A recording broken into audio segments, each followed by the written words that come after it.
کیوں کیا پڑی تھی کہ وہ اتنے تکلیف اٹھاتے تھے؟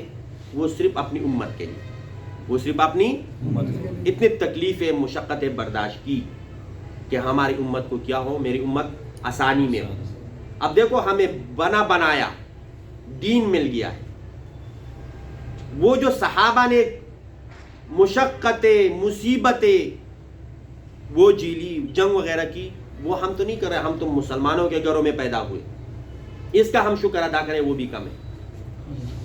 اور پھر یہ اتنا بڑا کلمہ لا الہ الا اللہ محمد رسول اللہ ہمیں نصیب کیا۔ تو اب ایک ہے ہم زبان سے شکر ادا کریں، یا اللہ آپ کا شکر، یا اللہ آپ کا شکر، یا اللہ۔ دوسرا یہ کہ عمل سے بھی ظاہر ہو کہ ہم شکر ادا، اور اس کا بہتر طریقہ یہ ہے کہ دو کام ہم کر لیں، ہم بنے بیٹے بیٹے ہم اللہ کے ولی بن جائیں گے، جو بہت مشکل ہے کرنا۔ نمبر 1، ہم 5 وقت کی نماز پڑھنے کی کوشش کریں، 5 وقت نماز پڑھنے کی کیا کریں کوشش کریں، اور یہ بہت مشکل ہے نا۔ جس کا ارادہ ہے 5 وقت نماز پڑھنے کا وہ ہاتھ اٹھائے، انشاءاللہ ہمارا کوشش ہے اور اللہ ہمارے لیے آسان فرمائے۔ آج کل صبح اٹھنا بڑا مشکل ہے، اور عشاء وہ بچوں کے ساتھ گپ شپ میں گزر جاتی ہے، خبریں دیکھنے میں گزر جاتی ہے، تو بہت مشکل ہے، لیکن اللہ رب العزت ہمارے لیے آسانی پیدا فرمائیں گے، ہمارا یقین ہے۔ اور دوسرا، حرام سے بچنے کی کوشش اور حلال رزق کو طلب کرنے کی کوشش کریں۔ یہ 2 چیزیں کریں گے نا انشاءاللہ، اللہ رب العزت یہ جو جمعے کے لیے ہم اکٹھے ہو گئے، یہ جمعہ ہم سے قبول فرمائے، اور جتنے بھی بیمار ہیں دعا کرے، ہاتھ اٹھائے، گھروں میں ہیں، ہسپتالوں میں ہیں، یا اللہ سب کو تندرستی عطا فرمائے۔ آج کل یہ جو ماحول ہے، ایکسیڈنٹ کا دن وغیرہ زیادہ ہے، ہمارے ڈرائیوروں کو بھی ہدایت نصیب فرمائے کہ وہ سپیڈ زیادہ نہ کریں، اور جتنے بھی ایکسیڈنٹ ہو رہے ہیں اور اس میں شہید ہو گئے، یا اللہ ان کے وہ رسا کو صبر جمیل عطا فرمائے، اور جو زخمی ہیں ان کو صحت کاملہ اور تندرستی عطا فرمائے۔ یا اللہ جو بھی مقروض ہے اس مجلس میں ہیں، یا اللہ ان کو قرضوں سے نجات عطا فرمائے۔ اگر کوئی کسی کا چاہت ہے، یا اللہ کوئی بھی حاجت ہے، یا اللہ اپنے غیب کی خزانوں سے وہ پوری فرما دے۔ یا اللہ ہم سب کو حرمین شریفین کی زیارت نصیب فرمائے، یا اللہ ہمیں عمرہ کی سعادت نصیب فرمائے، ہم سب کو حج کی یا اللہ توفیق عطا فرمائے، یا اللہ ہماری شروں سے لوگوں کی حفاظت فرمائے، لوگوں کی شروں سے ہماری حفاظت فرمائے۔ یا اللہ یہ ملک پاکستان بہت پیارا ملک ہے، اس کی حفاظت فرمائے، ہر قسم کی اندرونی اور بیرونی سازشوں سے محفوظ فرمائے۔ جتنی بھی خیر کی دعائیں نبی علیہ السلام نے مانگی ہیں، ہم مانگتے ہیں، ہمیں حصہ عطا فرمائے۔ جتنی بھی شروں سے نبی علیہ السلام نے پناہ مانگی ہے، ہم پناہ مانگتے ہیں، یا اللہ ہمیں پناہ عطا فرمائے۔ آپس میں اتفاق، اتحاد، پیار محبت نصیب فرمائے۔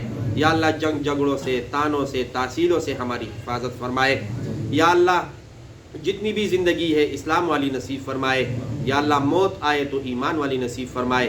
یا اللہ ہمارے جسموں سے جب روح نکل رہا ہو، سب کے زبانوں پہ یہ کلمہ جاری فرمائے، لا الہ الا اللہ محمد الرسول اللہ۔ سنتیں پڑھے جنہوں نے سنتیں نہیں کی۔